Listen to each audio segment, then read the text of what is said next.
ఇవాళ మనం చెప్పుకోబోయే కథ కూతురు అంటే కూతురే మరి. నా సంతోషం సుఖం ఏదీ చూసుకోకుండా దీని మీదే 30 సంవత్సరాల నుండి ప్రాణాలన్నీ పెట్టుకొని ఒంటరిగా ఉద్యోగం చేసుకుంటూ బ్రతికింది ఈ మాటలు వింటానికా అంటూ గుండెలు పగిలేలా ఏడుస్తుంది. అక్క ప్లీజ్ ఏడవకు, దాని మాటలు పట్టించుకోవద్దు అంటూ భారతి కళ్ళు తుడుస్తూ కౌగిలించుకుంది చెల్లి రాణి. ఒక వారం తర్వాత రాణి బస్ ఎక్కుతూ, అక్క ఏమీ పట్టించుకోకు, అది ఇంకా చిన్నపిల్ల, నీకు వీలైనప్పుడల్లా మా ఇంటికి వచ్చేయంది. ఆ రాత్రి పడుకొని ఉండగా కూతురి మాటలు గుర్తొచ్చి గతమంతా కళ్ళ ముందు తిరుగుతుంది. అప్పుడే పెళ్లి చూపుల కార్యక్రమం అయిపోయి అబ్బాయి వారి తరపున వారంతా కూడా ఆటోలెక్కి వెళ్ళిపోయారు. అనసూయ భర్త రాఘవయ్యతో కలిసి వెనుతిరిగి ఇంట్లోకి అడుగులు వేసింది. అమ్మా, అక్కకు రంగారావు నచ్చలేదట అంది గదిలో నుండి బయటికి వచ్చిన భారతి చెల్లెలు రాణి. ఏమైంది అబ్బాయికి? చిరాగ్గా అంది అనసూయ కూతురు భారతిని చూసి. చూస్తే తాగుబోతులా ఉన్నాడు, చూపులు కూడా బాగలేవు, నాకొద్దు అంది భారతి కోపంగా. సరేలే పోనీలే అమ్మడు, వేరే సంబంధం చూద్దాం అన్నాడు రాఘవయ్య ప్రేమగా. చాలే సంబడం, ఊరుకోండి, మీరిచ్చే కట్నాలకి ఇంతకంటే గొప్ప సంబంధాలు ఎక్కడొస్తాయి? పేకాటకు డబ్బులన్నీ తగలేకుండా ఉంటే కాస్తో కోస్తో ఇవ్వగలిగేవాళ్ళం అంది గయ్యన అరుస్తూ. ఆ మాటలతో బయటికి వెళ్ళిపోయాడు రాఘవయ్య. అమ్మా వినవే అంది భారతి నిస్సహాయంగా బాధతో. నోరు మూసుకో, సినిమా హీరోలు వస్తారేంటి? నీ తర్వాత 3 ఉన్నారు ఇంకా పెళ్ళికి, పెద్దగా అరిచింది అనసూయ. అందులో ఒక తల్లి అసహాయత కోపం కనపడుతూ ఉంది. అది విని భారతి గుండెల్లో నుండి బాధ దుఃఖం ఎగదన్నింది. ఆ నెలలోనే ఒక ముహూర్తంలో భారతికి రంగారావుతో వివాహం అతి మామూలుగా వెంకటేశ్వరం గుడిలో జరిగిపోయింది. అత్తవారింట్లోకి అడుగుపెట్టింది భారతి. ఇంటి ముందు ఆటో రిక్షా ఒక పక్కన నిలిపి ఉంది. ఇల్లంతా వస్తువులు చిందరవందరగా పడి ఉన్నాయి. 3 గదుల ఇల్లది. పొలం గట్టున చిన్నగా కట్టారు. ఇంటి కప్పు వైపు పైకి చూసింది. అక్కడక్కడ పెంకులు పగిలిపోయి అందులో నుండి సూర్యరశ్మి నేల మీదకు పడుతుంది. రాత్రి అత్తామామలు తినేసి పడుకుండిపోయారు. ఇంట్లోకి వచ్చిన కాసేపటికే బయటికి వెళ్ళిపోయిన భర్త కొరకు ఎదురు చూస్తూ మంచం మీద పడుకుంది భారతి. ఊరికి దూరంగా ఉన్న సావిత్రి ఇంట్లో నుండి తల జుట్టు సర్దుకుంటూ బయటికి వచ్చాడు రంగారావు. జాగ్రత్తగా వెళ్ళు అని తలుపేసుకుంది సావిత్రి. మెల్లగా అడుగులేసుకుంటూ ఇంటి దారి పట్టాడు రంగారావు. ఊరంతా సద్దుమడిగింది. అక్కడక్కడ కుక్కలు మొరుగుతున్నాయి. వీధంతా నిర్మానుషంగా ఉంది. జేబులో నుండి సిగరెట్ తీసి కాలుస్తూ ఇంటి ముందు తలుపు కొట్టాడు. అప్పుడే మాగన్నుగా నిద్రపోయిన భారతి తలుపు చప్పుడుతో ఉలికిపడి లేచింది. వెంటనే గబగబా వెళ్ళి తలుపు తీసింది. లోనకి అడుగుపెట్టిన రంగారావు కాస్త తూలి సంభాళించుకొని వెళ్ళి మంచం మీద పడుకున్నాడు. భోజనం వడ్డించినా అంది. అవసరం లేదు అని పక్కకు తిరిగి పడుకున్నాడు రంగారావు. అతని నోటి నుండి నాటుసార వాసన గుబాలించింది. వంటింట్లో అన్నీ సర్ది బాటిల్లో నీళ్లు తీసుకొని గదిలోకి వెళ్ళి చూసింది భారతి. వెల్లికిలా పడుకొని గురగ పెడుతూ నిద్రపోతున్నాడు రంగారావు. నిట్టూచి నీళ్ళ బాటిల్ పక్కన పెట్టి పెళ్లి చీర సర్దుకొని పక్కలోకి ఒరిగింది. అర్ధరాత్రి మీద పడిన బరువుకి మెలకువ వచ్చింది. 10 నిమిషాల తర్వాత తన కోరిక తీర్చుకుని భర్త పడుకున్నాడు. ఉదయమే లేచి బయటికి వచ్చేసరికి అత్తరత్తమ్మ ఎదురొచ్చింది. కోడలి వైపే చూసి, పశువులకు దానా గడ్డి పెట్టు, ఆ తర్వాత అక్కడున్న గిన్నెలు కడుగు అంది. పనులన్నీ పూర్తయ్యేసరికి మధ్యాహ్నం 12 దాటింది. స్నానం చేసేప్పుడు ఒంటి మీద నీళ్లు పోసుకోగానే ఒళ్ళంతా మంటలు మొదలయ్యాయి. అప్పుడు గుర్తొచ్చింది, ఎంత వారించినా వినకుండా భర్త గోళ్లతో రక్కి పళ్ళతో కొరికిన విషయం. అన్నం తిని బయటికి వెళ్ళిపోయాడు రంగారావు. అత్తామామగారు ఇద్దరూ కలిసి పొలానికి వెళ్ళిపోయారు. ఇంట్లో ఒంటరిగా మిగిలిపోయింది భారతి. ఇంటి బయటికి వచ్చి నిలబడి చుట్టూ చూసింది. దూరంగా ఊరు కనబడుతుంది. ఇరుగు పొరుగు ఎవ్వరూ లేరు. లోపలికి వెళ్ళి టీవీ ముందు కూర్చుంది. పాత టీవీ కావటంతో సరిగ్గా కనపడటం లేదు. లేచి ఇల్లంతా శుభ్రం చేయసాగింది. సాయంకాలం వంట చేసి అత్తామామ తిన్న తర్వాత బయట మెట్ల మీద కూర్చొని చీకట్లో భర్త కోసం ఎదురు చూస్తూ ఉంది. చల్లగా చలి మొదలైంది. కొంగు వంటి నిండా కప్పుకొని ఆలోచిస్తుంది. పెళ్ళి, భర్త గురించి ఎన్ని కలలు కన్నాను. అసలు వైవాహిక జీవితం అంటే ఇంతేనా అనుకుంది. కానీ అంతలో గతేడాది పెళ్ళైన వాణి గుర్తొచ్చింది. వాణి ఎంతో ఆనందంగా ఉందిగా, పైగా అందంగా కూడా లేదు. మరి నాకెందుకిలా? నేను అందంగా ఉన్నానుగా, మరి భర్త అసలు మాట్లాడకుండా ఎందుకుంటున్నాడు అని ప్రశ్నించసాగింది. ఇలా తనకి తానే ఎన్నో ప్రశ్నలు వేసుకుంటుంది. అందరూ తన అందంని పొగిడినవారే ఒకప్పుడు. కానీ భర్తకు తానెందుకు నచ్చలేదు, ఎందుకు పట్టించుకోడు అనుకుంది. చీకటి పడింది. చాలాసేపు ఎదురుచూసి ఇంట్లోకి వెళ్ళి మంచం మీద పడుకోగానే నిద్రతో కళ్ళు మూసుకుపోయాయి. మంచి నిద్రలో ఉండగా ఊపిరి పట్టేసినట్లు మెలకువ వచ్చింది భారతికి. సగం నిద్రలో ఉంది. ఏమీ తెలియటం లేదు. కొద్దిసేపట్లో అర్థమైంది పైన పడింది భర్త అని. భర్త బరువు తట్టుకోలేక కాస్త పెనుగులాడింది. కథలకు అని లకారాలతో వాడాడు రంగారావు. 2 రోజులుగా స్నానం లేని అతని ఒంట్లోని దుర్గంధం భరించలేకుండా ఉంది. అతని శ్వాస చారవాసనను వెదజల్లుతుంది. తన పశువాంచ ఎప్పటిలా తీర్చుకొని లేచి పక్కకు తిరిగి నిద్రపోయాడు. పొద్దున్న లేచి తలంటు స్నానం చేసుకొని బకెట్టులో వేడినీళ్లు పోసి రంగారావు దగ్గరకు వెళ్ళి, నీళ్లు పెట్టాను, స్నానం చేయండి అంది భారతి. చిరాగ్గా చూశాడు భార్య వైపు. ఎందుకు స్నానం చేయకుంటే నాతో పడుకోవా అంటూ వెకిలిగా నవ్వాడు.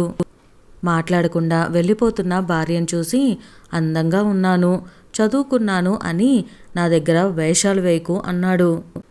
వెనుతిరిగి భర్త వైపే బాధగా చూసింది భారతి.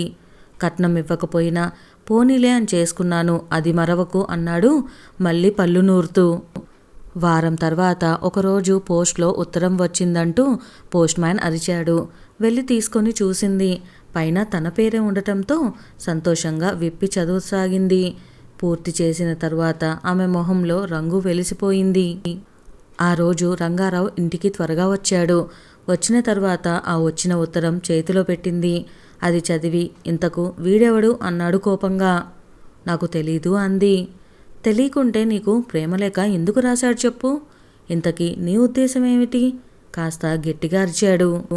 భయంతో అతడిని చూసి, నిజంగా తెలియదెవరో, ఎవరు రాశారో నాకు అర్థం కావట్లేదు అంది. ఆమె మొహంలో కంగారు, భయం చూసి మనసులో నవ్వుకున్నాడు రంగారావు. సంతోషాన్ని అంచుకుంటూ బయటకు మాత్రం కోపంగా చూసి, ఇవి ఉన్నాయన్నమాట, ఇంకా ఎన్ని కలలున్నాయో నీ దగ్గర అన్నాడు అదో రకంగా చూసి. అయ్యో అవేం మాటలు, నాకు అలాంటివేమీ లేవు అంది ఆందోళనగా. రేపు మీ అమ్మా నాన్నలకు ఫోన్ చేస్తాను ఇలాగైతే అన్నాడు బెదిరింపుగా. స్నానాలకి నీళ్లు తోడనా, 4 రోజులైంది స్నానం చేయకుండా అంది. నా బదులుగా నువ్వు చేస్తున్నావుగా, త్వరగా రా, మొగుడున్నాడని అక్కడే ఆలస్యం చేయకు అని పడక గదిలోకి వెళ్ళిపోయాడు.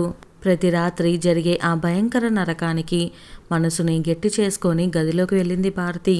ఆ నెలంతా అదే విధమైన ఉత్తరాలు రావటం, అవి చూసి రంగారావు వెర్రెత్తిపోయి అరవటం జరిగింది. ఒకరోజు ఎందుకో కడుపులో తిప్పినట్లుగా అనిపించి ఏమీ తినకుండా పగలు అలాగే పడుకుంది భారతి. కాసేపట్లో కడుపులో తిప్పి వాంతులు మొదలయ్యాయి. అప్పుడు గుర్తొచ్చింది భారతికి, తనకు 4 రోజులుగా నెలసరి కాలేదని. మనసంతా దిగులలుముకుంది. మెల్లగా కడుపు నిమురుకుంది భారతి. ఆ రాత్రి రంగారావు భోజనం చేస్తుండగా మెల్లగా చెప్పింది విషయం అతనికి. అతని ముఖంలో సంతోషం కనబడలేదు. ముభావంగా అన్నం తిని లేచి వెళ్ళి పడుకున్నాడు. భారతి గుండెలు బరువెక్కాయి. పడుకొని ఆలోచిస్తున్న భర్త పక్కలోకి వెళ్ళి పడుకొని కళ్ళు మూసుకుంది. అప్పుడన్నాడు రంగారావు, ఎన్నో నెల అని. 1వ నెల అని చెప్పింది. నీ ప్రేమికుడికి చెప్పావా అన్నాడు ఎకసెకంగా. ఏమీ సమాధానం చెప్పకుండా మళ్ళీ కళ్ళు మూసుకుంది భారతి. పట్నం వెళ్ళి డాక్టర్ని కలుద్దాం అన్నాడు పైన ఇంటి కప్పును చూస్తూ. సరే ఎప్పుడు వెళ్దాం, మందులు కూడా వాడాలి అంది తృప్తిగా. మందులు అవసరం లేదు, కడుపు తీసేయటానికి మందులెందుకు అన్నాడు. ఉలికిపడి లేచి కూర్చుంది భారతి. ఎందుకు అంది నీరసంగా. ఆమె గొంతులో ఎక్కడ బలం లేదు. నాకిప్పుడే పిల్లలు అవసరం లేదు అన్నాడు కర్కశంగా. పక్కకు తిరిగి కళ్ళు మూసుకొని నిద్రపోవటానికి ప్రయత్నించింది. ఉదయాన్నే మెలకువ వచ్చి తనకు వస్తున్న ఉత్తరాల గురించి ఆలోచింపసాగింది. కాసేపటికి వెళ్ళి ఆ ఉత్తరాలన్నీ తీసి మళ్ళీ చదవసాగింది. వాడిపై నన్ను పోస్ట్ ఆఫీస్ స్టాంపు చూసింది. రెండు వైపులా ఒకే ఊరి స్టాంపులున్నాయి. అప్పుడొచ్చింది అనుమానం. రంగారావు రాసుకుంటున్న లెక్కల పుస్తకం తీసి చూసి వీస్తుపోయింది. తన కళ్ళను తానే నమ్మలేకపోయింది. ఉత్తరాల దస్తూరి, రంగారావు దస్తూరి పూర్తిగా ఒకేలాగుంది. గబగబా వెళ్ళి రంగారావు ముందు ఆ రెండూ పెట్టింది. చూడండి, ఇవి మీరే రాశారు కదూ అంది. వాటిని తేరిపారా చూసి లేచి నిలబడి పెద్దగా అరుస్తూ భారతి చెంప పగిలేలాగా అరచేతిని విసిరాడు. ఆ దెబ్బ తాకిడికి కెవ్వున అరిచి దూరంగా కింద పడిపోయింది భారతి. ఆ అరుపుకి పరిగెత్తుకొచ్చిన రత్తమ్మ కోడల్ని లేపి బయటకు తీసుకువెళ్ళింది. మెట్ల మీద అత్తను పట్టుకొని చాలాసేపే ఏడ్చింది భారతి. 10,000 పడేసి లాయర్తో డివోర్స్ తెప్పించుకోగలను, ఏమనుకున్నావో అంటూ వీధిలోకి వెళ్ళిపోయాడు రంగారావు. అత్తమ్మ, నేను పుట్టింటికి వెళ్తాను, నేనుండను అంది వెక్కి వెక్కి ఏడుస్తూ. సరేనమ్మా, పెళ్లి చేస్తే వీడు బాగవుతాడు అనుకున్నాము. మాదే తప్పు. నిన్ను బస్సెక్కిస్తాను, వాడికి నేను చెప్తాలే, జాగ్రత్త. ఒట్టి మనిషి కూడా కాదు, కొద్ది రోజులుండి వచ్చేయి, ఈలోగా వాడికి తెలుస్తుంది అంది నోట్లో కొంగు పెట్టుకొని. ఆ రోజు అన్నం తిని బస్సుకి కూర్చొని అది కదలగానే వెనక్కి వెళ్ళిపోతున్న ఊరిని బస్సు టైర్ల దుమ్ములో నిండి చూడసాగింది. ఇంట్లోకి అడుగు వేసి బ్యాగు, సూట్ కేసు ముందు గదిలో పెట్టగానే తల్లి వంటగదిలో నుండి వచ్చి చూసి, ఏంటే ఇలా చెప్పా పెట్టకుండా వచ్చేశావు అంది. కూతురి మొహం చూడగానే ఆమె మనసు ఏదో కీడు శంకిస్తూ ఉంది. తల్లిని బాధగా చూసింది భారతి. ముందు నాకు కాస్త అన్నం పెట్టు అంది. పళ్ళెంలో పెట్టిన అన్నం కడుపు నిండా తిని చాపపరుచుకొని పడుకుంది భారతి. నెల తప్పింది అంది తల్లివైపు చూసి. అదేమిటి అలా చెప్తావు? ముందు కాస్త దాని నోట్లో కాస్త పంచదార వేయండి అంది కూతుర్లను చూసి. అదేమీ అక్కర్లేదు అంది నీరసంగా. ఏమైందే, బావ రాలేదా అడిగింది రమ్య భారతి భుజం పట్టుకొని. అంతలో రాఘవయ్య ఇంట్లోకి వచ్చాడు. తండ్రిని చూడగానే వెంటనే వెళ్ళి గట్టిగా కౌకులించుకుంది భారతి. ఎప్పుడొచ్చావమ్మా, అంతా బాగేనా అని తల నిమిరాడు. ప్రేమ ఆప్యాయత కరువైన భారతి గుండె ఆ మాటతో కరిగిపోయి తండ్రిని గట్టిగా పట్టుకొని రోధించసాగింది. ఏనాడు కూతురి కన్నీళ్లను ఆ విధంగా చూడని తండ్రి గుండెలు జారిపోయాయి. ఏమైందిరా అమ్మా, చెప్పు, ఏడవకు, నా తల్లి అని సముదాయించసాగాడు. అతని గుండె నీరైపోయింది. నెల తప్పిందనగానే కొట్టాడు నాన్న, డివోర్స్ ఇస్తా అన్నాడు, రోజు నరకమే అంటూ వివరంగా చెప్పసాగింది. అవి విని అక్కడున్న కుటుంబం మొత్తం కొయ్యబారిపోయింది. అనసూయ కళ్ళల్లో నీరసం వచ్చి కింద కూలబడిపోయింది. ముందుగా తేరుకున్న రాఘవయ్య, నువ్వేం బాధపడుకు తల్లి, నేనున్నాగా, అంతా చూసుకుంటా అని భారతికి చెప్పి వెనక్కి భార్య వైపు తిరిగి, రేపు డాక్టర్ అమ్మ దగ్గరికి తీసుకువెళ్ళి ఆరోగ్యం చూపించి ఏమేం వాడాలో రాయించుకో అంది. తండ్రి మాటలు విన్న భారతి బరువుగా ఊపిరి పీల్చుకుంది. భారతికి 1 నెల రోజులు ప్రశాంతంగా గడిచిపోయాయి. ఒకరోజు పొద్దున్నే విడాకుల నోటీసు అందుకుంది భారతి. అమ్మ, నాన్న, చెల్లెళ్ళు అందరూ భారతి ముందు కూర్చొని ఆలోచిస్తున్నారు. అతను కావాలనే నన్ను హింసిస్తున్నాడు. వారం పాటు స్నానం చేయడు, కొన్ని రోజులు పళ్ళు తోముకోడు, పశువులాగా మీడపడి నరకం చూపిస్తున్నాడు. నేను బ్రతకలేను నాన్న, మీకు బరువైతే ట్రైన్ కింద పడి చస్తాను అంది భారతి. అలా అంటే ఎలాగే, ఇంకా 2 అమ్మాయిల పెళ్ళిళ్ళు కావాలి అంది అనసూయ. బాగా ఆలోచించి నిర్ణయం తీసుకోవాలమ్మా, తొందరేమీ లేదు. నువ్వు ఏ ట్రైన్ కింద పడిపోవాల్సిన అవసరం లేదు, ధైర్యంగా ఉండాలి అన్నాడు రాఘవయ్య కళ్ళు మూసుకొని ఆలోచిస్తూ. అమ్మాయి కడుపులో పెరుగుతున్న బిడ్డ సంగతేలా అంది అనసూయ. ఎవరూ మాట్లాడలేదు. అప్పుడంది అనసూయ, 2వ నెలే కదా, ఎవరికీ తెలియకుండా తీయించేద్దాం, కూతురి కళ్ళల్లోకి చూడకుండా. పుట్టిన బిడ్డను నేను పెంచుకుంటాను అంది భారతి దృఢమైన స్వరంతో. నమ్మలేనట్టుగా చూశారందరూ. అవును, నాతో పాటు నాకు పుట్టిన బిడ్డ ఉంటుంది, నా బిడ్డని చంపనివ్వను అంది భారతి. డివోర్స్ అయ్యాక బాబో పాపో పుడితే మళ్ళీ నీకు పెళ్లి చేయాలంటే కష్టం, లేనిపోని ఇబ్బందులు తేవద్దు అంది అనసూయ కూతుర్ని హెచ్చరిస్తూ.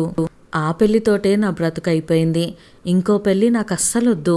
ఇంకొకరితో మళ్ళీ ఈ బాధలు పడలేను. చాలు, నాకు ఈ జీవితానికి సరిపడా శిక్ష పడింది. మళ్ళీ ఆ వచ్చేవాడితో కొత్త నరకం నా వల్ల కాదు అని కరాఖండిగా చెప్తున్న కూతుర్ని చూసి సరేనమ్మా అని చెప్పి అందరి వంక చూశాడు రాఘవయ్య. ఎవరూ మాట్లాడవద్దని సైగ చేస్తూ. కాలచక్రం ఎవరి కోసం ఆగకుండా రివ్వున తిరిగిపోతూ ఉంది. నాన్న ఇస్తున్న ధైర్యంతో రోజులు గడుపుతుంది భారతి. ఒక రాత్రి నొప్పులు మొదలయ్యాయి. వెంటనే ఆసుపత్రిలో చేర్పించారు భారతిని. తెల్లారేసరికి పండంటే అమ్మాయిని ప్రసవించింది. ఇక తన జీవితం ఎలా బాగుపడాలి అని బాగా ఆలోచించి గట్టిగా నిర్ణయం తీసుకుంది భారతి. కానీ అది ఇన్నేళ్ల తర్వాత సాధ్యమేనా అని భయపడింది. అది చేయగలనా అని ఆలోచించింది. చెల్లెలు రాణిని పిలిచి డిగ్రీ పుస్తకాలు ఉన్నాయా నీవి అని అడిగింది. ఎందుకే అంది రాణి. 3 సంవత్సరాల డిగ్రీ పరీక్షలు ఒకేసారి రాసేస్తాను అంది భారతి. కష్టమక్క అంది రాణి అనునయంగా. రాస్తాను అంది భారతి. ఆమె గొంతులో పట్టుదల చూసి మౌనంగా ఉండిపోయింది రాణి. ఆ పట్టుదలే భారతి జీవితాన్ని మంచి దారిలో చూపిస్తుందని ఎవ్వరూ ఊహించలేకపోయారు. కూతురి పేరు స్వాతి అని పెట్టింది భారతి. దగ్గరలో తెలిసిన లెక్చరర్ దగ్గరకు వెళ్ళి కొన్ని సబ్జెక్టులు చెప్పించుకుంది. పాప నిద్రపోయే సమయంలో పుస్తకాలు చదువుకుంటూ ఇంటి పనుల్లో అమ్మకు సాయం చేస్తూ ఉండగా సంవత్సరం గడిచిపోయింది. రాత్రుళ్ళు అందరూ నిద్రపోయాక కూడా పుస్తకాలు ముందేసుకొని రాస్తూ కూర్చునేది భారతి. మధ్యరాత్రుల్లో అప్పుడప్పుడు రాఘవయ్య వచ్చి చూసి వెళ్ళిపోయేవాడు. భారతి మాత్రం ఎప్పుడూ తన బాధను వెళ్ళపుచ్చేదే కాదు. తప్పటడుగులు వేస్తున్న కూతుర్ని చూసి అన్నీ మర్చిపోయేది. Degree pass అయినట్లుగా ఫలితాలొచ్చాయి. వాటిని చూసి నిర్లిప్తంగా ఉండిపోయింది భారతి. అప్పుడు భారతి తన జీవితంలో బావ రఘు రూపంలో ఒక కొత్త కోణం చూసింది. మరుసటి రోజు వార్తాపత్రికలో పడిన ఉద్యోగావకాశాలు చూసి పెన్సిల్తో రాసుకొనసాగింది భారతి. ఆ సమయంలో ఇంట్లోకి చిరునవ్వుతో అడుగుపెట్టాడు మేనబావ రఘు. అతన్ని చూసి రండి బావా, అందరూ క్షేమమేనా అంది భారతి. ఏంటలా చిక్కిపోయావు, ఎలా ఉండేదానివి అన్నాడు రఘు కాస్త బాధగా. జీవితం అంటే అంతే, ఒక్కసారిలా మరొకసారి అలా. కూర్చో, కాఫీ తెస్తాను అండి నవ్వలేక నవ్వుతూ. అప్పుడే నిద్రలేచి కూర్చున్న కూతుర్ని చేతిలోకి తీసుకొని నా కూతురు అంది భారతి. ఇలా ఒంటరి జీవితం ఎలా అన్నాడు రఘు. నిర్లిప్తంగా రఘుని చూసింది భారతి. ఎవరూ లేరా ఇంట్లో అన్నాడు. పొలం వెళ్ళారు అంది. నువ్వేం బాధపడకు, నేను చూసుకుంటా నిన్ను అన్నాడు రఘు. అతని గొంతులో తేడా గమనించిన భారతి తీక్షణంగా చూసింది అతన్ని కళ్ళలోకి. సరే, మీ ఆవిడతో కలిసి మాట్లాడతానా విషయం అంది. భారతి గొంతులోని కోపాన్ని గ్రహించిన రఘు తత్తరపడి లేచి నుంచొని మళ్ళీ కలుస్తాను అని బయటికి అడుగులు వేశాడు. వెనక్కి చూడకుండా వెళ్తున్న అతన్ని చూసి గమ్మత్తుగా నవ్వుకుంది భారతి. ఇంట్లో ఒక్క క్షణం ఆగకుండా అల్లరితో కలే తిరుగుతున్న చిన్న పాపతో అందరికీ రోజంతా సంతోషంగా గడిచిపోతూ ఉంది. ఎన్నో ఉద్యోగ పరీక్షలు రాస్తూ ఉంది భారతి. కానీ వాటి ఫలితాలు రావటం లేదు. వారం తర్వాత ఇంటికొచ్చిన చిన్ననాటి స్నేహితురాలు లతతో కూర్చొని మీ ఆఫీస్లో ఏదైనా పని ఉంటే చెప్పు లత అంది. ఉన్నాయి, కానీ జీతం చాలా తక్కువ ఉంటుంది, చేయగలవా అని ప్రశ్నించింది. చేస్తాను, ఏదో ఒకటి చేసుకోవాలి కదా, ఇలా ఎన్ని రోజులుంటాను అంది భారతి. రేపు కనుక్కొని చెప్తాను అంది లత. 2 రోజుల తర్వాత లత చెప్పినట్లుగా ఆఫీస్కు బయలుదేరింది భారతి. వెళ్లే ముందు కూతురికి పాలిచ్చి తను బయటికి వెళ్తుంటే గుక్కపట్టి ఏడుస్తున్న కూతుర్ని వెనక్కి తిరిగి చూసి గుండెలు మెలిపెడుతున్న మనసును గట్టిగా చేసుకొని ఆఫీస్ వైపు అడుగులు వేసింది. అక్కడ తన అందమే తనకి శత్రువు అవుతుందని తెలియదు భారతికి. అదొక చిన్న ఫైనాన్స్ ఆఫీస్. అందరికీ అన్ని పనులు చేసి పెడుతూ చలాకీగా ఉంది భారతి. మధ్యలో గుండెలు బరువెక్కి తట్టుకోలేక ఇంటికి వెళ్ళి కూతురికి పాలిచ్చి వచ్చేది. మొదటి నెల గడిచి జీతం చేతిలో తీసుకొని ఇంటికి వెళ్ళి నాన్న ముందు పెట్టింది. నీ దగ్గర ఉంచుకొని నీకు అవసరమైన వాటికి ఖర్చు చేసుకో అన్నాడు రాఘవయ్య కూతుర్ని ప్రేమగా చూసి. అతని గుండె చెరువయ్యింది. బయటికి వస్తున్న దుఃఖాన్ని అదుపు చేసుకొని మొహం దాచుకున్నాడు. 4 నెలలు అలా గడిచిపోయాయి. ఆ రోజు ఆఫీస్లో కంపెనీ ఓనర్ ముందు కూర్చొని ఫైల్ ముందు పెట్టింది భారతి. ఒక్క క్షణం భారతిని చూసి మీ కుటుంబ విషయాలు తెలిసి బాధ అనిపించింది అన్నాడు జాలిగా. తల వంచుకుంది భారతి. ఇంత అందంగా ఉన్నారు, మీ ఆయన ఎందుకలా చేశాడు? ఏంటి ప్రాబ్లం అన్నాడు భారతిని తినేసేలా చూస్తూ. అతని చూపుల్ని గమనించిన భారతి కొంగు సరిచేసుకుంది. రేపు నేను ఇంట్లో ఉంటాను, ఒక్కడినే. మా ఆవిడ లేదు. మీరు రాగలరా? రేపు ఆఫీస్కి రానవసరం లేదు. జీతం రెట్టింపు చేస్తాను. నీకు అన్నిటికీ నేనుంటాను అన్నాడు చిన్నగా, ఎవరికీ వినపడకుండా వెకిలిగా నవ్వుతూ. అతన్ని భయంగా చూసింది భారతి. ఒక వెర్రి నవ్వు నవ్వి నున్నని బట్టతలను తడుముకొని లావాటి కళ్ళద్దాలను సరిచేసుకున్నాడు అతను. లేచి నిలబడి ఫైల్ తీసుకొని క్యాబిన్లో నుండి బయటికి వచ్చింది భారతి.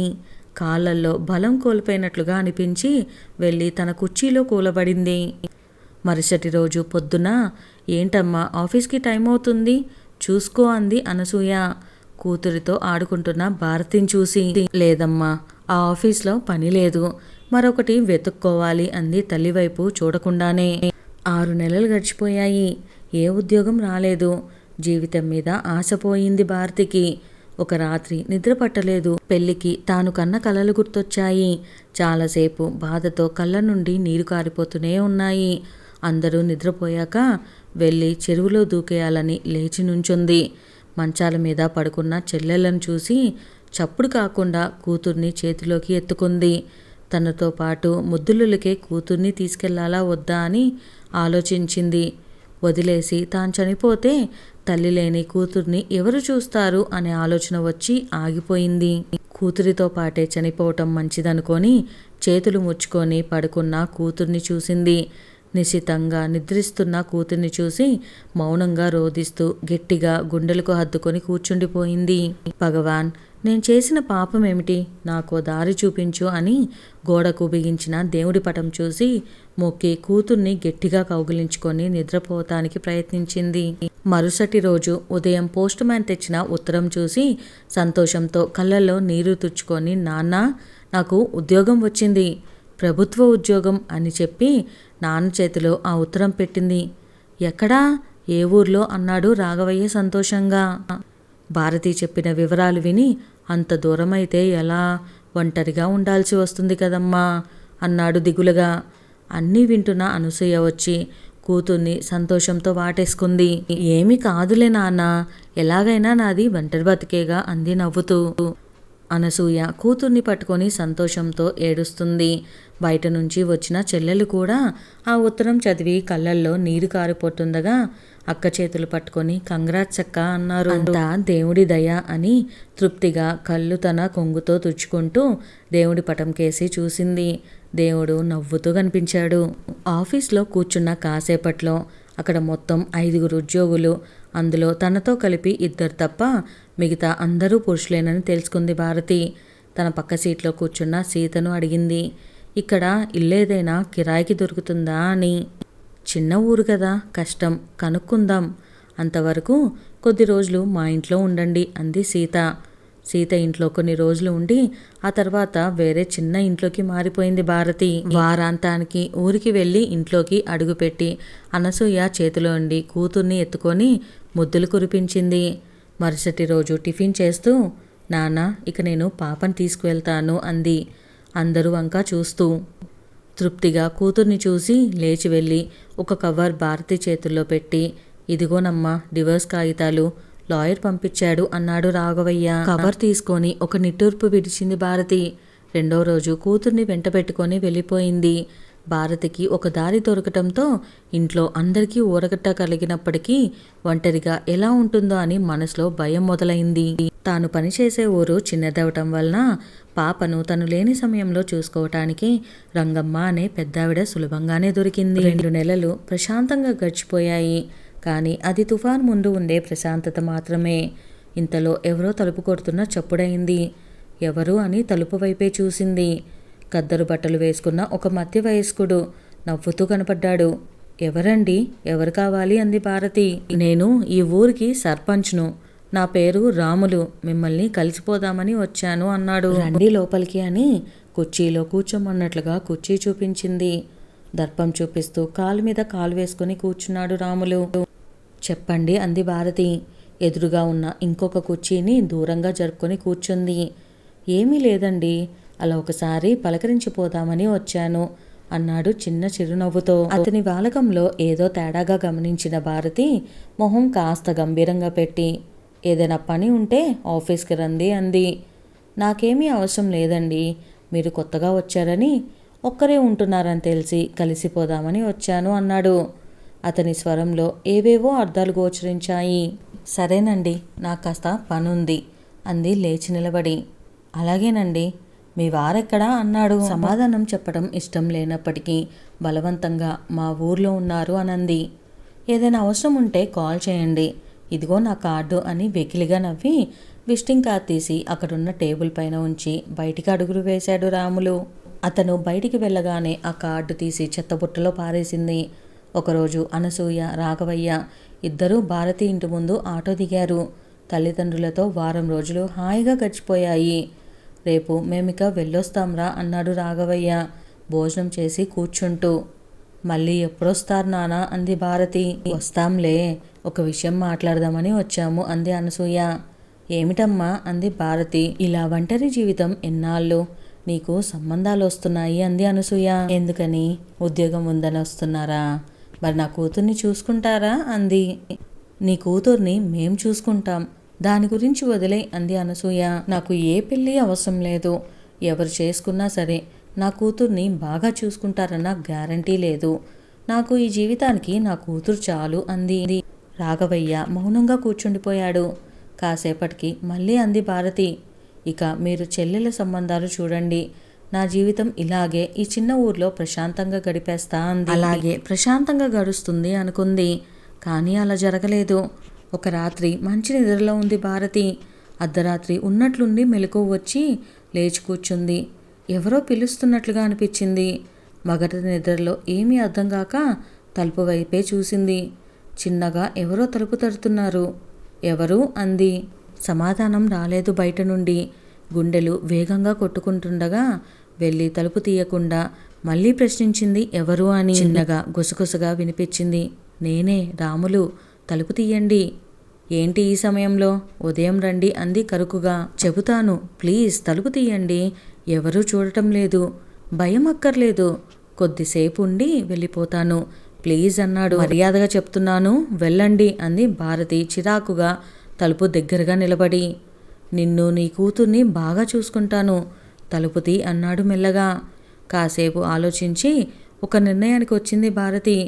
తలుపు పక్కనే ఉండే కిటికీ తీసి ఊపిరి గుండెలు నిండా పీల్చుకొని దొంగ దొంగ దొంగ అని అరివసాగింది. బెంబేలెత్తిపోయాడు రాములు. వెంటనే అక్కడి నుండి పరుగులంకించుకున్నాడు. పడుతూ లేస్తూ పరిగెడుతూ అతన్ని చూసి కడుపుబ్బ నవ్వసాగింది.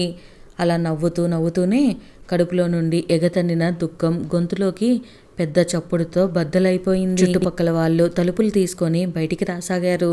కళ్ళలోని నీరు తుడుచుకొని తలుపు తీసుకొని బయటకు వెళ్ళింది భారతి. ఎవరో తలుపు తీయటానికి ప్రయత్నిస్తుండగా గమనించి భయంతో అరిచానని చెప్పింది. కొందరు చుట్టూ చూసి వచ్చారు.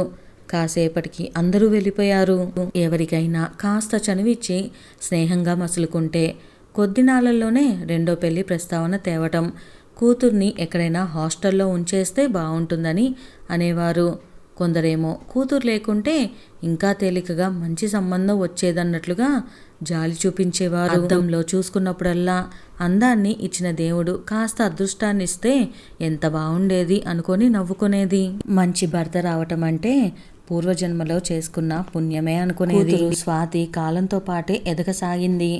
తండ్రి లేని లోటు తెలియకుండా తల్లి తండ్రి తానే అయ్యి కూతుర్ని పెంచుతుంది. కాలంతో పాటు ఎంతోమంది పెళ్లి చేసుకుంటానని వచ్చి ఆ తర్వాత భారతి నిరాసక్తగా చూసి వెళ్ళిపోయారు. ఇలా 20 సంవత్సరాలు గడిచిపోయాయి. పాత తరం వెళ్ళిపోయింది. నిత్యం పరుగులెత్తే యాంత్రిక జీవనం మొదలైంది. దేనికి వెరవని అమ్మాయిలు రంగుల తరం కొనసాగింది. రోజులు గడుస్తున్న కొద్దీ స్వాతికి తండ్రి లేని లోటు తెలియటం మొదలైంది. వయసుతో స్వాతిలో అందం కూడా పోగవుతూ వస్తుంది. కూతురికి జీవిత సత్యాలు చెప్తూ కాలేజీ చదువు వరకు తీసుకువెళ్ళింది భారతి. తండ్రి లేదనే విషయం అప్పుడప్పుడు బాధించేది స్వాతికి. అమ్మ తన తండ్రిని వదిలేసి రాకుండా ఆ తండ్రిని మంచిదారిలో పెట్టే ప్రయత్నం చేస్తే బాగుండేది అనుకునేది. అలా జరిగితే తన జీవితం ఇంకా ఆనందమయంగా ఉండేది కదా అని ఆలోచిస్తూనే ఉంది. బహుశా తల్లి అందంగా ఉన్నందుకు అలా చేసిందేమో అని అనుమానం వచ్చింది. కూతుర్లను తండ్రి ఎంత ప్రేమిస్తారో, ఎంత ముద్దు చేస్తారో గమనించింది. అలాంటి ప్రేమించే తండ్రి లేకుండా పోవటానికి కారణం తన తల్లే అనే అనుమాన బీజం స్వాతి మనసులో నాటుకుంది. తల్లి తన పట్ల ఎందుకంత క్రమశిక్షణ అనే పేరుతో కఠినంగా ఉంటుందో అని ప్రశ్నించుకుంది. తల్లిని గమనించిన కొద్దీ తన మీద నమ్మకం లేక తనను ఎక్కడ ఒంటరిగా పంపటం లేదనే కోపం పెరిగిపోయింది. కాలేజీలో చేరే సమయానికి భారతి మాటను ఎదిరించటం అలవాటు చేసుకుంది స్వాతి. కూతురిలో వస్తున్న ఈ మార్పును గమనించిన భారతి ఈ రోజుల్లో అమ్మాయిలంతా ఇంతే అని నవ్వుకుంది. తండ్రి జీన్స్ ఎక్కడికి పోవు కదా అనుకుని తన కూతురుకున్న ఈ మనస్తత్వంతో భవిష్యత్తులో తనకు కలిగే ప్రమాదాన్ని పసిగట్టలేకపోయింది. ఇంజనీరింగ్ అయిపోయేసరికి కాలేజీ క్యాంపస్ సెలక్షన్స్లోనే ఉద్యోగం వచ్చింది స్వాతికి. కూతురికి పెళ్లి వయసుకు రాగానే అంతవరకు ప్రేమలు బాంధవ్యాలు కురిపిస్తూ భారతితో సహాయం పొందిన బంధువులందరూ మెల్లగా మొహం చాటేయటం మొదలుపెట్టారు. అందరి బుద్ధులను గమనించిన భారతి ఒంటరిగానే పెళ్లి ప్రయత్నాలు చేస్తుంది. భారతి ప్రయత్నాలు సఫలమయ్యాయి. స్వాతికి తగిన వరుడు దొరికాడు. వివాహం నిశ్చయమైంది. పెళ్లి పనులు అన్నిట్లోనూ భారతికి స్నేహితులు సహాయం చేశారు. వివాహపు తేదీ దగ్గరయ్యే కొద్దీ స్వాతికి కొత్త కొత్త కోరికలు తల్లి దగ్గర బయట పెడతాం మొదలుపెట్టింది. అవన్నీ తన శక్తికి మించి భారమైనప్పటికీ వీలున్న చోటల్లా అప్పు చేసి అన్నీ కొనిపెట్టింది భారతి. అది చూసిన తల్లి అనసూయ, చెల్లెలు భారతికి జాగ్రత్తలు చెప్పటానికి ప్రయత్నించారు. కానీ భారతి కూతురు మీద ప్రేమతో అవేమీ వినిపించుకోలేదు. అప్పులన్నీ కట్టడం పోగా మిగిలిన కొద్దిపాటి నెల జీతం చూసుకొని ఇక ఒక్కదానినేగా, ఇంత చాలు, నాకేం ఖర్చు ఉంటుంది అనుకుంది భారతి. ఒకరోజు స్వాతి నుండి భారతికి ఫోన్ వచ్చింది. సంతోషంగా, చెప్పరా కన్నా, బాగున్నావా, టిఫిన్ చేశావా అంది. బాగున్నానమ్మా, ఈ నెలలో ఒక టూర్ వెళ్దాం అనుకుంటున్నారే మీ అల్లుడు, కాస్త డబ్బులు పంపవే అంది స్వాతి. వచ్చిన జీతం నెలంతా తన ఇంటి ఖర్చులకు కూడా సరిపోవేమో అని భయపడుతూ ఉన్న సమయంలో ఇది వినగానే ఏం చేయాలో అర్థం కాలేదు భారతికి. ఎంత కావాలమ్మా అంది. 70,000 పంపు, 10 రోజులు టూర్ కదా, సరిపోకుంటే మళ్ళీ ఫోన్ చేస్తా అని లైన్ కట్ చేసింది స్వాతి. అది గమనించకుండా సరే ఇంకేమిటి విషయాలు అంది భారతి. అటు నుండి సమాధానం లేకపోయేసరికి మొబైల్ కేసి చూసి బరువుగా నిట్టూర్చి తన అన్ని బ్యాంకుల ఖాతాల్లో ఉన్న డబ్బులన్నీ పంపించేసింది భారతి. ఆఫీస్ అయిపోగానే బయటికి వచ్చి ఆటో కోసం వెయిట్ చేస్తుంది.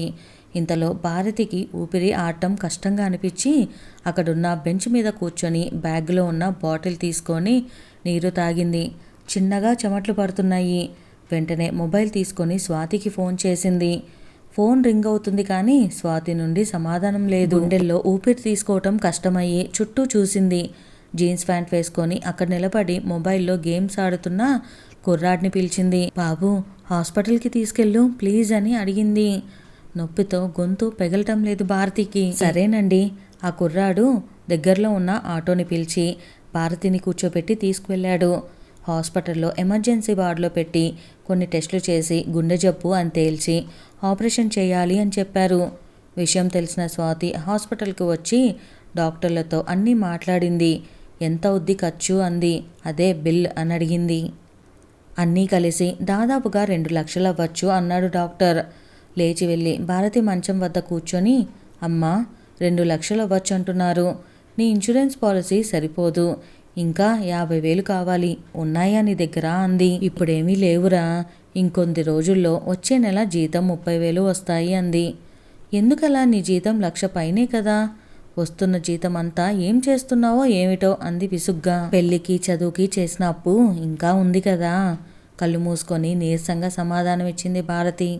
సరేలే అని కోపంగా లేచి వెళ్ళిపోయి అడ్వాన్స్ కట్టింది స్వాతి. 2 రోజుల తర్వాత ఆపరేషన్ జరిగి కోలుకుంది. చెల్లెలు, తల్లి, తండ్రి హాస్పిటల్కు వచ్చి చూసి వెళ్ళారు. వద్దంటున్నా వినకుండా 2,000 వణుకుతున్న తన చేతులతో కూతురు చేతిలో పెట్టాడు రాఘవయ్య.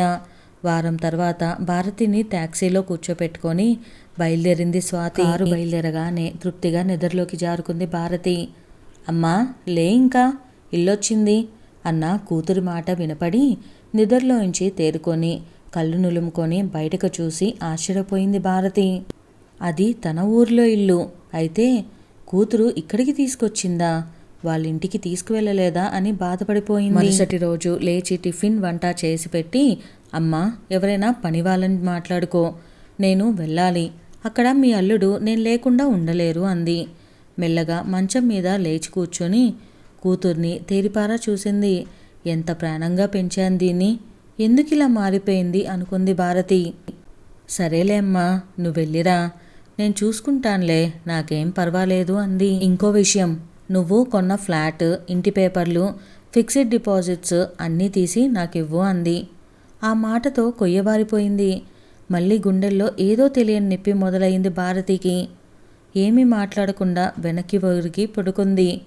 అమ్మా విన్నావా అంది రెట్టించిన స్వరంతో. నీ పెళ్ళికి ఫిక్స్డ్ డిపాజిట్ అన్నీ తీసేశాను అంది భారతి. ఆ మాట విని వెళ్ళిపోయింది స్వాతి. కూతురు వెళ్ళిపోయిన కొద్దిసేపటికి ఇల్లంతా కలయి చూసింది. నీళ్లు తాగటానికి లేచి నీరసం ఆవహించి 4 అడుగులు వేయగానే చేతగాక అలాగే కింద కూర్చుండిపోయింది. కొద్దిసేపటికి లేచి నుంచుంది. కళ్ళు తిరుగుతున్నట్లుగా అనిపించింది. జీవితంలో మొదటిసారి ఒంటరితనం ఆవహించింది. మెల్లగా గోడలు పట్టుకొని వెళ్ళి నీరు తాగి వెళ్ళి మంచం మీద పడుకొని చిన్ననాటి స్నేహితురాలు లతకు ఫోన్ చేసి అన్నీ టూకీగా చెప్పింది. అవునా, ఇదిగో బయలుదేరుతున్నాను, గంటలో వస్తున్నా అని పెట్టేసింది లత. సరిగ్గా 1 గంటలో కారు నుండి దిగి లోపలికి వచ్చి గాఢంగా నిద్రపోతున్న భారతిని గమనించి వంటింట్లోకి వెళ్ళి పాత్రలన్నీ చూసింది లత. అన్నీ ఖాళీగా ఉన్నాయి. తను తెచ్చిన పండ్లు తీసి కడిగి చిన్న ముక్కలుగా చేసి తీసుకువెళ్ళి భారతికి ఎదురుగా కుర్చీ వేసుకొని కూర్చొని మెల్లగా పిలిచింది. లతను చూడగానే ప్రాణం లేచొచ్చినట్లుగా లేచి కూర్చొని నవ్వింది భారతి. ఇప్పుడేమీ మాట్లాడకుండా ముందువి తిను, ఆ తర్వాత మాట్లాడు అని చేతిలోకి పండ్ల ప్లేట్ ఇచ్చింది. కళ్ళల్లో నీరు ఆపుకుంటూ తింటూ మొదలుపెట్టింది. స్వాతి అమ్మా నాన్న రాలేదా అంది. స్వాతి వచ్చి దింపి వెళ్ళింది. అది వినగానే ఆశ్చర్యంగా చూసింది లత. అదేంటి ఇక్కడెవ్వరూ లేరు, 1 వారం కనీసం తన దగ్గర పెట్టుకోవటమో లేదో తనే ఇక్కడ ఉండాలి కదా, ఏమో దానికేమి ఇబ్బందులో మరి మనకు తెలియదు కదా అని కళ్ళు దించుకుంది భారతి. భారతి మొహం చూసిన లతకి మరింకేమీ అడగాలనుకోలేదు. మాట్లాడకుండా కూర్చుంది. లత ఫోన్లో చెప్పిన విషయాలు విని అనసూయ, రాఘవయ్య బస్సులో బయలుదేరి వచ్చేశారు. తండ్రిని చూడగానే లేచి వెళ్ళి గట్టిగా కౌగిలించుకొని బోరున విలిపించసాగింది భారతి. ఊరుకో అమ్మా, ఊరుకో, నేనున్నాగా, నీకేం కాదు అని సముదాయించింది అనసూయ. 1 రోజుల సెలవు తర్వాత ఆఫీస్కి వెళ్ళింది భారతి. మేడం చాలా నీరసంగా కనపడుతున్నారు, పైగా ఉన్నట్టుండి తలంతా తెల్ల వెంట్రుకలు వచ్చాయి, దాంతో ఇంకా వయసు మీద పడుతున్నట్లుగా ఎక్కువగా కనపడుతుంది అంది తోటి సహ ఉద్యోగి వేణి. చిన్న నవ్వు నవ్వి, మరి నిజాన్ని దాచలేనుగా, ఇంకొన్ని సంవత్సరాలలో రిటైర్మెంట్ దగ్గరికి వచ్చానుగా అంది భారతి. సరిగ్గా సమయానికి వచ్చేశారు మేడం, నాకు ట్రాన్స్ఫర్ అయ్యింది అంటూ వచ్చాడు ప్రసాద్. అరే ఏ ఊరికి అంది భారతి. చెప్పాడు ప్రసాద్. అక్కడ మా అమ్మాయి ఉంటుంది అంది సంతోషంగా. అవునా, మరింకేం, మీరు వచ్చినప్పుడు కలుస్తాను అన్నాడు నిండుగా నవ్వుతూ. కాసేపు భారతిని చూసి మళ్ళీ అన్నాడు, చాలా నీరసించిపోయారు, మందులు సమయానికి వేసుకొని జాగ్రత్తగా ఉండండి, ఆఫీస్ పని మీద అధికమైన అనవసరమైన భారం వేసుకోకండి. థ్యాంక్ యూ ప్రసాద్ గారు, అక్కడ ఇల్లు చూసుకున్నారా అడిగింది భారతి. చూసుకున్నానండి, ఒక్కడనే కదా, చిన్న పోర్షన్ చాలు అన్నాడు నవ్వుతూ. అవును కదా, ఇన్ని రోజులు అడగలేదు, మీరేమనుకోకుంటే ఒకటి అడగనా అంది సంకోచిస్తూ. పర్వాలేదు అడగండి, అయినా మనం కలిసి పనిచేస్తూ 4 సంవత్సరాలు దాటింది అన్నాడు చిరునవ్వుతో. ప్రసాద్ పెళ్లి చేసుకోలేదు, ఏనాడు ఆ విషయం గురించి చర్చించలేదు. మీరు ఒంటరిగా ఎందుకున్నారు, వివాహం చేసుకోలేదు ప్రశ్నార్థకంగా చూసింది భారతి. అది విని కాసేపు కళ్ళు దించుకొని అన్నాడు, 2 చెల్లెళ్ళు 1 తమ్ముడు, వారిని చదివించి పెళ్లి చేసేసరికి ఆలస్యమైంది, అప్పటికే నాకు 40 దాటింది. నాకు ఇక ఆ సమయంలో సంబంధాలేం కుదురుతాయి, అలా జీవితం ముగింపుకొచ్చింది నిట్టూర్చాడు ప్రసాద్. అతని మొహంలో కాస్త దిగులు, బాధ గోచరించాయి. మరి అమ్మా నాన్న ఎక్కడా అంది భారతి మాట మారుస్తూ. నాన్న పోయారు, అమ్మ నాతో ఉంటుందిగా అన్నాడు గట్టిగా ఊపిరి పీలుస్తూ. గత 4 సంవత్సరాలు ప్రతి విషయంలో భారతికి సహాయం చేసేవాడు. ఏనాడు హద్దులు మీరకుండా జాగ్రత్తగా మసులుకునేవాడు. నిజానికి ఆఫీస్లో అందరికీ సహాయం చేసేవాడు. అతని సెండ్ ఆఫ్ నాడు చాలామంది బాధపడ్డారు. నెల రోజుల తర్వాత స్వాతి ఫోన్ చేసింది. వంట చేసుకుంటున్న భారతి ఫోన్ లేపగానే, అమ్మా, మన ఇంటి పేపర్లు అన్నీ తీసి పెట్టావా అంది. కొద్దిసేపు భారతికి ఏమీ అర్థం కాలేదు. ఎందుకు అంది భారతి. ఏం లేదులే, ఊరికే మా మామగారు సలహా ఇచ్చారు అంది స్వాతి. మనసంతా పిండేసినట్లయింది భారతికి. మళ్ళీ చేస్తాను అని ఫోన్ పెట్టేసి పక్కనే ఉన్న కుర్చీలో కూర్చుంది. శరీరం అంతా నిస్సత్తుగా అనిపించింది. కొన్ని రోజుల తర్వాత ఆఫీస్లో పనిలో ఉండగా స్వాతి ఫోన్ చేసింది. చెప్పరా స్వాతి అంది భారతి చాలా సంతోషంగా. కూతురి గొంతు వినగానే అన్నీ మర్చిపోయింది. వచ్చే వారం దసరా పండగకు ముందు రోజే వచ్చే అంది స్వాతి. ఆ మాటతో అన్ని బాధలు పటాపంచలయ్యాయి భారతికి. సరేనమ్మా, అలాగే అంది. ఆటో దిగి కూతురింట్లోకి అడుగుపెట్టింది భారతి. తల్లి చేతుల్లో నుండి సూట్ కేసు అందుకొని గదిలోకి తీసుకువెళ్ళింది స్వాతి. ఉదయం మొబైల్ తీసుకొని చూస్తుండగా ప్రసాద్ పెట్టిన దసరా శుభాకాంక్షలు కనపడింది. తాను ఇక్కడే కూతురింట్లో ఉన్నట్లుగా సమాధానం పెట్టింది. మరి కాసేపట్లో ప్రసాద్ నుండి ఫోన్ వచ్చింది. హలో ప్రసాద్ గారు అంది మర్యాదగా. నమస్కారం భారతి గారు, ఎక్కడా అభిమానంగా అన్నాడు ప్రసాద్ అటు నుండి. ఇక్కడే మీ ఊర్లోనే, కూతురింటికి వచ్చాను అంది. చాలా సంతోషం, కలుస్తాను మీకు ఇబ్బంది లేదంటే. అబ్బెబ్బే, ఏమీ ప్రాబ్లం లేదు, అడ్రస్ పంపిస్తాను, లొకేషన్ మ్యాప్ చూసి రండి అంది సంతోషంగా. సరే, వచ్చాక మాట్లాడతాను. ఫోన్ పెట్టేసి సంతోషంగా లేచి పూజ గదిలోకి వెళ్ళింది భారతి. 11 గంటల సమయంలో వచ్చాడు ప్రసాద్. కూతుర్ని అల్లుణ్ణి పరిచయం చేసింది. నమస్కారం చేసి వాళ్ళిద్దరూ లోపలికి వెళ్ళిపోయారు.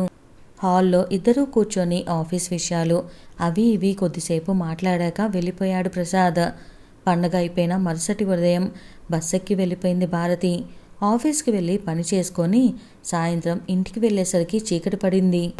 లోపల అడుగుపెట్టి ఇంట్లో లైటు వేసి కాఫీ గ్లాస్ తీసుకొని వచ్చి ముందు గదిలో కూర్చుంది. ముందున్న మొబైల్ మోగింది. చేతిలోకి తీసుకొని నెంబర్ చూసింది. చెల్లెలు రాణి అనుకొని, రాణి, పండగ బాగా జరిగిందా అని అడిగింది. బాగానే అయ్యింది, ఏంటి స్వాతి విశేషాలు అంది రాణి. అంతా బాగున్నారు, 2 రోజులుండి వచ్చేశాను. ఇంకా ఏంటి, ఎవరొచ్చారు అక్కడికి? అది ఎవరో నీ ఫ్రెండ్ పిలిచావటగా? ఆశ్చర్యపోయింది భారతి. నీకెలా తెలిసిందే? స్వాతి ఫోన్ చేసి చెప్పింది. మధ్యలో ఆగిపోయింది రాణి. అదేం పెద్ద విషయం అని చెప్పింది? అయోమయంగా అడిగింది భారతి. ఏదోలే, రేపు నేను వస్తాను. సరే రా అని ఫోన్ పెట్టేసి, ఏమిటి తలనొప్పి, అసలేంటి స్వాతి ఇలా చేస్తుంది అని ఆలోచనలో పడింది భారతి. మరుసటి రోజు పొద్దున్నే వచ్చేసింది రాణి.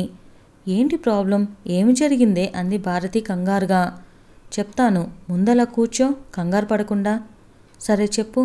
భారతి మొహంలో ఆందోళన కనపడుతూ ఉంది. ఎవరో ఒక అతను వచ్చాడట కదా అంది తల వంచుకొని. అవును, నేనే పిలిచాను, అతను మా కొలీగ్. అయితే ఏంటి అంది భారతి. హృదయం ఉడికిపోతుంది. ఏమిటో అది చాలా చెడుగా చెప్తుంది. అయినా అక్కడికెందుకు పిలిచావు? బయట ఎక్కడైనా కలిస్తే అయిపోయేది కదా అంది బాధతో సలహా ఇస్తూ. చెడుగానా? భారతి కాళ్ళ కింద భూమి కదులుతున్నట్లుగా అనిపించింది. కడుపులో నుండి బాధ తన్నుకు రావటం మొదలైంది. ఈ వయసులో ఇదేం పని? నీ వరస ఏమీ నచ్చలేదని అల్లుడు కూడా తప్పు పట్టాడట అంది రాణి. తల మీద వరుసగా పిడుగులు పడుతున్నట్లుగా అనిపించి కుర్చీలో వెనక్కి ఒరిగి కూర్చుంది భారతి. హృదయంలో దుఃఖ సముద్రం ఉప్పొంగుతుంది. ఆమె కళ్ళల్లో నుండి కన్నీళ్లు నదిధారగా ప్రవహిస్తుంది. 2 రోజులు సరిగ్గా తినకుండా ఏడుస్తూ ఉండిపోయింది.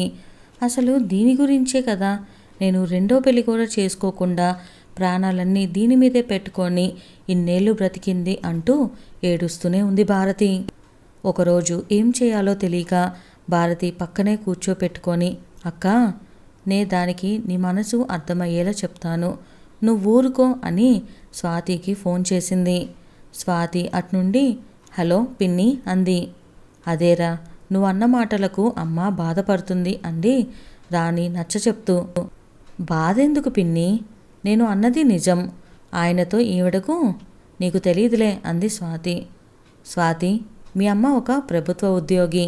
ఎవరో ఒకతను ఇంటికొచ్చినంత మాత్రాన నువ్వలా మీ అమ్మను అనుమానించటం తప్పు. పైగా మీ నాన్న వదిలి వెళ్ళిపోయినప్పటి నుండి తనే తండ్రిలాగా చిన్నతనం నుంచి నిన్ను పెంచి పెళ్లి చేసింది. ఎన్ని బాధలు పడిందో మేం చూసాం. నీవన్న మాటలు తెలిసి బాధపడింది. చిన్న వయసు అయ్యుండి కూడా పెళ్లి చేసుకోకుండా జీవితం అంతా నీ గురించి అలాగే ఒంటరిగా ఉండిపోయింది అంది రాణి. అప్పుడే చేసుకోవాల్సింది, ఎవరొద్దన్నారు? ఇప్పటికైనా చేసుకోమను.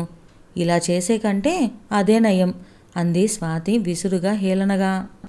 ఆ మాట విని రాణి వీస్తుపోయి, సరే ఉంటాను, కాస్త పనుండి అని ఫోన్ పెట్టేసి భారతి వైపు చూసింది. పక్కన కూర్చొని కూతురి మాటలు విన్న భారతికి గుండెలు పిండేసినట్లయింది. కళ్ళు తిరిగిపోయాయి. కూతురు మాటలు విని కొయ్యబారిపోయింది. గతాన్ని నెమరు వేసుకున్న భారతి తెల్లవారుజామున నిద్రపోయి కాస్త లేటుగా నిద్రలేచింది. నీరసంగా లేచి ఆఫీస్కి బయలుదేరింది. 4 రోజుల పాటు రాత్రుళ్ళు నిద్ర పట్టకుండా చాలాసేపు ఏడుస్తూ పడుకుంది భారతి. ఆఫీస్లో అన్యమనస్కంగా పనిచేస్తుంది. చాలా రోజులు తన జీవితం భవిష్యత్తు గురించి ఆలోచించింది. ఆమెలో బ్రతకాలనే కోరిక పూర్తిగా నశించింది. ఆ రాత్రి వరండాలో కూర్చొని తాను అనుభవించిన బాధాకరమైన జీవితం ఒక్కసారి నెమరు వేసుకుంది. అంతలో దూరంగా నది మీదున్న వంతెనపై నుండి కూత వేసుకుంటూ వెళ్తున్న రైలు కనపడింది. వెంటనే ఒక ఆలోచన వచ్చి లేచి ట్రైన్ వైపు నడిచింది. అంతలో వరండాలో ఉన్న మొబైల్ మోగింది.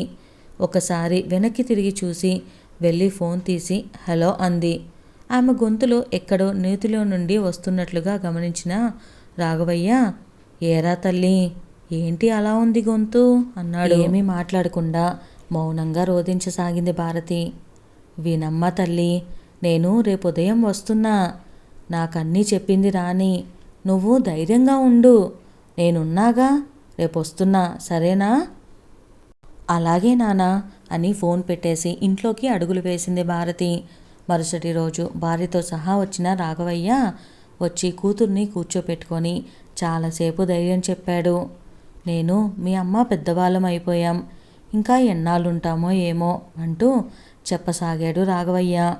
చాలాసేపు ఎన్నో విషయాలు చెప్పాడు. అతను మాట్లాడుతున్నంతసేపు కళ్ళల్లో నీరు చెమస్తూనే ఉన్నాయి. భారతి అదంతా విని ఆఖరుగా ఒక నిర్ణయానికి వచ్చింది. కూతురు చెప్పిన విషయం విని రాఘవయ్య కూతురు తల మీద చెయ్యి వేసి నిమిరి మనసులోనే ఆశీర్వదించాడు. తల్లి అనసూయ కూతుర్ని దగ్గరికి తీసుకుంది. మరుసటి రోజు ఉదయం చీకటితోనే లేచి దేవుడి గుడిలో పూజ పూర్తి చేసి చెల్లెలకు ఫోన్ కలిపింది. రాణి, నేనొక నిర్ణయానికి వచ్చాను. నేను వివాహం చేసుకుందాం అనుకుంటున్నా. ఈ విషయం స్వాతికి కూడా చెప్పు అంది. మంచి నిర్ణయం అక్క. అలాగే అసలు ఈ పని ఎప్పుడో చేయాల్సింది. జీవితమంతా ఎదురీదావు. మా జీవితాలు ఒక దారికి రావటానికి సహాయం చేశావు. కూతురి బాధ్యత పూర్తి చేశావు. ఇక ఈ వయసులో నీకు తోడు అవసరం. అలాగే కానివ్వు అని సంతోషంగా ఫోన్ కట్ చేసి ఇంకొక నెంబర్ కలిపింది రాణి. ఈ విషయం వినగానే స్వాతి నివ్వెరపోయింది. పిన్ని, ఇదేంటి? అమ్మ ఈ వయసులో అసహ్యంగా? అసలు మీరందరూ ఎలా విన్నారు? ఎందుకు ఊరుకున్నారు? అమ్మమ్మ తాతయ్య ఏం చేస్తున్నారు? చిచి, ఇదేం బాగలేదు. నేను అస్సలు ఒప్పుకోను అంది పళ్ళు కొరుకుతూ. నిజమే. అయితే మీ అమ్మ ఎప్పుడు నీ గురించే తప్పిస్తూ జీవితమంతా నీకే దారపోసింది. ఎవరెంత చెప్పినా నీ చిన్నప్పుడు రెండో పెళ్ళి అస్సలు ఒప్పుకోలేదు. నీ మీద పిచ్చి ప్రేమతో తండ్రి లేని పిల్లవని నిన్ను కంటికి రెప్పలా చూసుకుంది. ఏనాడు తన ఆనందం సుఖం పట్టించుకోలేదు. ఇప్పుడేమో ఒంటరైపోయింది. తప్పేం లేదు, అమ్మ చేసేది కరెక్ట్ అంది రాణి. అది విని ఫోన్ కట్ చేసింది స్వాతి. కాసేపు ఆలోచించి ఇంకో ఫోన్ చేసింది. అటు నుండి ఏంటమ్మా చిన్ని తల్లి, అంతా క్షేమమేనా అన్నాడు నవ్వుతూ రాఘవయ్య. తాతయ్య, అమ్మా అంది. ఆమె గొంతులో టెన్షన్ తెలుస్తుంది. అమ్మా, ఓకే. మీ ఆయన నువ్వు బాగున్నారా అన్నాడు రాఘవయ్య నిండుగా నవ్వుతూ. మేం బాగానే ఉన్నాము. అమ్మ జాగ్రత్త అంది ఏం చెప్పాలో తెలియక ఉద్వేగంగా. నేను చూసుకుంటా అమ్మలు అన్నాడు గంభీరంగా. సరే అని ఫోన్ పెట్టేసింది స్వాతి. నువ్వు చేయగలిగినంత చేసావు స్వాతి. ఇక కూల్గా ఉంటే మంచిది. ఇక చాలు అన్నాడు భర్త స్వాతిని హెచ్చరిస్తూ. భర్త వైపే ఆలోచిస్తూ చూసింది స్వాతి. ఆఫీస్కి బయలుదేరే ముందు ఒకసారి అద్దంలో చూసుకొని బయలుదేరింది భారతి. మరోసారి వెనక్కి తిరిగి మళ్ళీ అద్దంలో చూసుకుంది. తలంతా నెరిసింది అనుకుంది. ఆ వారం పాటు ఆలోచించింది. మనసు గట్టి చేసుకొని ఫోన్ కలిపింది. అటు నుండి, హలో భారతి గారు, బాగున్నారా అన్నాడు అతను. బాగున్నానండి, ఒకసారి మనం కలిస్తే బాగుంటుందేమో అంది భారతి. ఒక్క క్షణం మౌనంగా ఉన్న తర్వాత సమాధానం చెప్పాడు. తప్పకుండా భారతి గారు, వస్తాను. అతని స్వరంలో ఒక బాధ్యత ధ్వనించింది. నేను ఎదురు చూస్తుంటాను, త్వరగా వస్తే బాగుంటుంది అంది తృప్తిగా నవ్వుకుంటూ. అలా అయితే ఇదిగో ఇప్పుడే బయలుదేరుతాను అన్నాడు. ఇక ఆ తర్వాత ఇంకో ఫోన్ కలిపింది. అటు నుండి రాఘవయ్య. చెప్పమ్మ భారతి అన్నాడు. మీరు చెప్పినట్లుగానే ఫోన్ చేశాను నాన్న, అతను వస్తున్నారు. మీరు అని అడిగింది. ఇదిగో మేము బయలుదేరుతున్నాం, గంటలో వచ్చేస్తాము అన్నాడు రాఘవయ్య. ఒక గంట తర్వాత భారతి ఇంటి ముందు గదిలో అందరూ కూర్చొని అతని గురించే ఎదురుచూస్తున్నారు. ఇంతలో గడపలో నుండి లోపలికొచ్చిన వ్యక్తిని చూసి అందరూ లేచి నిలబడ్డారు. నాన్నగారు, ఇతనే ప్రసాద్ అంది భారతి. అందరికీ నమస్కరించాడు ప్రసాద్. ఆకాశంలో సాయం సంధ్య రంగులు పులుముకుంటుంది. పక్షులు తమ గూళ్ళకి చేరుకోవటానికి ఎగిరిపోతూ ఉన్నాయి. హలో తాతయ్య, ఏమైంది చెప్పు అంది ఫోను గట్టిగా పట్టుకొని స్వాతి. అతను ఇంతకు ముందే వచ్చి వెళ్ళాడు. వచ్చే వారం రిజిస్టర్ మ్యారేజ్, అంతా సవ్యంగా జరుగుతుంది. నీ గురించే బాధల్లా అన్నాడు నిట్టూరుస్తూ.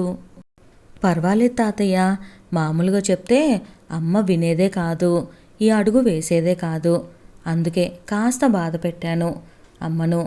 మీరెంత చెప్పినా వినలేదుగా.